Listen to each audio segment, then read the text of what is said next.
हंसती खेलती फूल की तरह खिलखिलाती रहती है। जीवन के संघर्षों के बावजूद एक और चीज़ है कि इम्पॉसिबल में ही एक शब्द छुपा है कि आई एम पॉसिबल। तकलीफ सबको आती है, मुसीबत सबके जीवन में होती है, कोई इस चीज़ से अछूता नहीं है।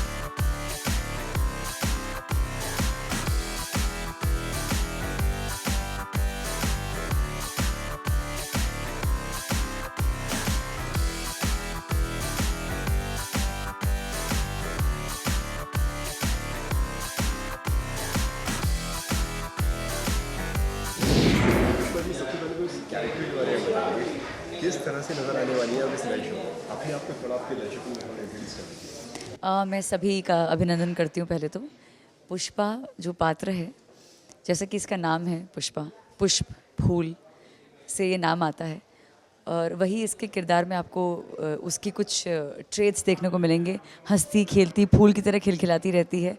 जीवन के संघर्षों के बावजूद इसने अपने को बहुत संजो के रखा है, अपने को खोया नहीं है आज तक, अपने अंदर का बच्चा आज तक ज़िंदा रखा है। तो जीवन को एक आशा भरी नज़रों से देखती है। इतने थपेड़ों के बावजूद भी वो अपनी जगह ढूंढ लेती है जीवन जीने की। बच्चों के लिए पूरी तरह से समर्पित है, लेकिन ये नहीं मानती कि बस उसमें खुद को खो दे। अपना भी जो व्यक्तित्व है, अपना भी जो एक अपनी आत्मा जो है वो ढूंढती रहती है वो जगह जगह। तो लाइफ को उसी तरह से वो जीती है और खुश रहती है और आगे बढ़ती है। आपको बहुत अच्छा लगेगा। पुष्पा का पात्र काफ़ी अलग है। पुष्पा इम्पॉसिबल, जी, ये क्या है? मतलब किस तरीके का नाम है ये? इसके बारे में आपको बताइए। देखिए इसके दो मतलब हैं। पुष्पा इम्पॉसिबल इसलिए है क्योंकि वो ये मानती है, और भले ये नहीं कि उसको इस बात का कोई घमंड नहीं है, लेकिन वो उसका व्यक्तित्व ही ऐसा है कि उसके लिए कुछ भी इम्पॉसिबल नहीं है। क्योंकि वो ये समझती है कि जीवन में सब कुछ कर किया जा सकता है अगर मेहनत की जाए, घर से बाहर निकला जाए, कुछ आगे रास्ता चलते जाओ तो रास्ता बनता जाता है। वो ये मानती है कि कुछ भी इम्पॉसिबल नहीं है।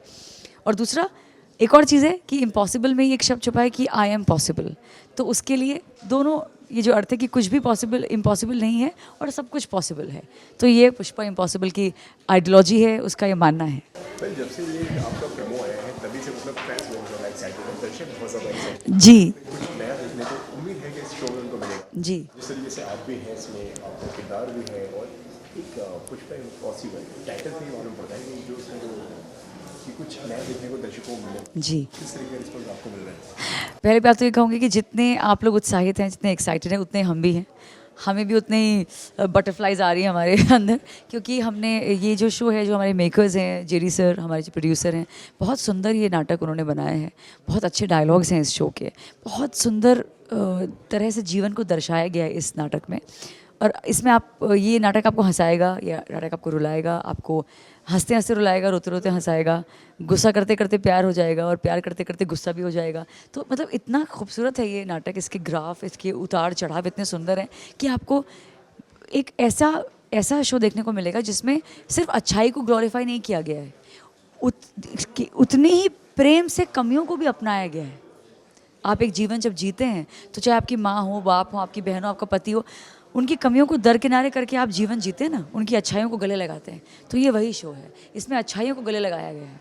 तो बहुत सुंदर तरीके से हर चीज़ को अपनाया गया है। आपकी वो अपनी होती है, चाहे अच्छी हो चाहे बुरी, आपकी अपनी होती है। फिर आप उससे कैसे जूझते हैं, कैसे बढ़ते हैं, क्या उसमें आप अपना डालते हैं व्यक्तित्व, तो ये आपको इस शो में देखने को मिलेगा। शो के बारे में इस शो में बताया गया है जी, कि आपके बच्चे हैं, फिर वो जिस तरीके से भी आपने स्टेज में बोला था कि ये वो बेटे हैं जिनके लिए ऐसा बेटा होना ही नहीं चाहिए, ऐसा नहीं होना चाहिए, उसके पीछे भी क्या बताया? उसके पीछे मैं क्षमा चाहती हूँ, मैं कुछ ज़्यादा बोल गई हूँ तो, लेकिन मेरे कहने का ये मतलब था क्योंकि मैं उनको पहली बार उनका परिचय दे रही थी, तो इसलिए मैंने ये वाक्य यूज़ किया था, इस्तेमाल किया था या उपयोग किया था।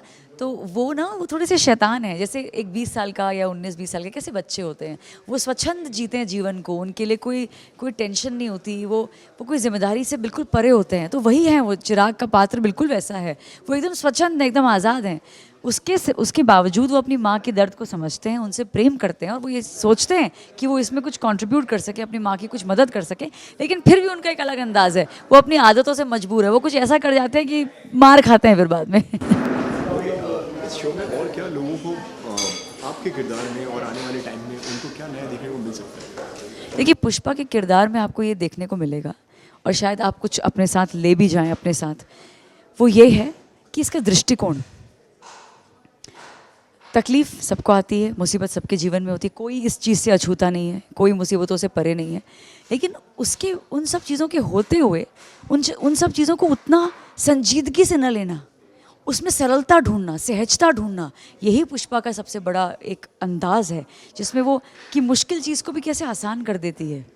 और ये नहीं कि मुश्किलों में खुद को खो दे, नहीं, वो मुश्किलों में खुद को पाती है, वो कहाँ हर स्थिति में खुद का कुछ ढूंढ लेती है नया। तो ये एक आपको एक बहुत अच्छा इस किरदार का क्या कहूँगी ट्रेट है, जो एक इसकी एक व्यक्तित्व का एक हिस्सा है, जो आपको बहुत अच्छा लगेगा। ओके, कितना डिफिकल्ट हो जाता है जब आप इस तरीके का किरदार निभाते हैं, यहाँ जो पावरफुल रोल होता है, एक वुमेन सेंट्रिक कैरेक्टर होता है, तो इट्स डिफिकल्ट टू प्ले और कितना चैलेंजिंग हो जाता है? देखिए, काम तो जैसे एक ईश्वर की कृपा है कि कुछ सालों से काम करते रहे हैं, टेलीविज़न में काफ़ी शोज़ कर चुके हैं, और हमारा जो बैकग्राउंड है वो थिएटर का है, हम थिएटर पढ़े हैं, हम NSD रेपेट्री में काम कर चुके हैं, SRC रेपेट्री में कर चुके हैं। तो उन सब के बाद आपको जीवन में एक प्रकार का आपके अंदर एक, मैं ये नहीं कहूँगी कि पता नहीं ये आ जाता है कि मेरे को क्या आता है, ऐसा बिल्कुल नहीं है, लेकिन एक थोड़ा सा एक कॉन्फिडेंस जिसे कहते हैं, थोड़ा सा एक लगता है कि हाँ ठीक है, कुछ ना कुछ मैं कर सकती हूँ। उसके बावजूद भी ये जो पात्र है, मैंने ऐसा पात्र कभी नहीं किया है, इतना ज़्यादा एनर्जेटिक, इतना ज़्यादा फुल ऑफ लाइफ, इतना ज़्यादा बॉइस्ट्रस, इतना ज़्यादा स्ट्रेट फॉरवर्ड मैंने ऐसा पात्र नहीं किया है। तो इसको सरलता से निभाना, मासूमियत भी ज़िंदा रखना, तो ये सब चीज़ें थोड़ी मुश्किल तो मुझे आई शुरुआत में और आ ही रही हैं, और मैं आपसे कहूँ कि मुश्किलों से ज़्यादा ना मुझे सीखने को मिल रहा है। मैं इस पात्र में बहुत कुछ सीख रही हूँ, हर दिन मैं कुछ नई नई चीज़ सीख रही हूँ, और वो मुझे लगता है आप भी सीखेंगे इसके साथ। जाते जाते क्या दर्शकों से बोलना चाहेंगे, आप क्या उन तक अपना मैसेज पहुँचाना चाहेंगे? मैं ये कहना चाहती हूँ कि मैं जानती हूँ कि बहुत सारे माध्यम हैं आपके पास, वेब सीरीज़ है, आपके पास फ़ोन है जिसमें आप दिन रात कुछ भी वीडियोस देख सकते हैं, बहुत सारे माध्यम हैं, लेकिन मैं फिर भी ये कहूँगी कि सबको एक मौका मिलता है, तो हम भी अपना मौका आपसे चाहते हैं कि आप हमें एक मौका दें और देखें कि क्या हम लेकर आ रहे हैं आपके सामने। एक बहुत ही आशावादी शो, अच्छाइयों से भरा हुआ, कमियों को भी साथ में लेते चलता हुआ, और किसी चीज़ को कम नहीं आंकता ये शो, किसी को गंदा नहीं दिखाता, किसी को ये नहीं कहता कि ये ख़राब है या कोई इस शो में ख़राब नहीं है। सब एक अच्छे इंसान हैं जिनमें कमियां भी हैं और उनकी कुछ अच्छाइयां भी हैं, तो उन सबको साथ लेकर चलने वाला एक नाटक है जो जीवन को आशावादी बनाने की होड़ में लगा हुआ है, और सारे पात्र आपको ऐसे देखेंगे कि हाँ, जूझते हैं लेकिन निकल आते हैं।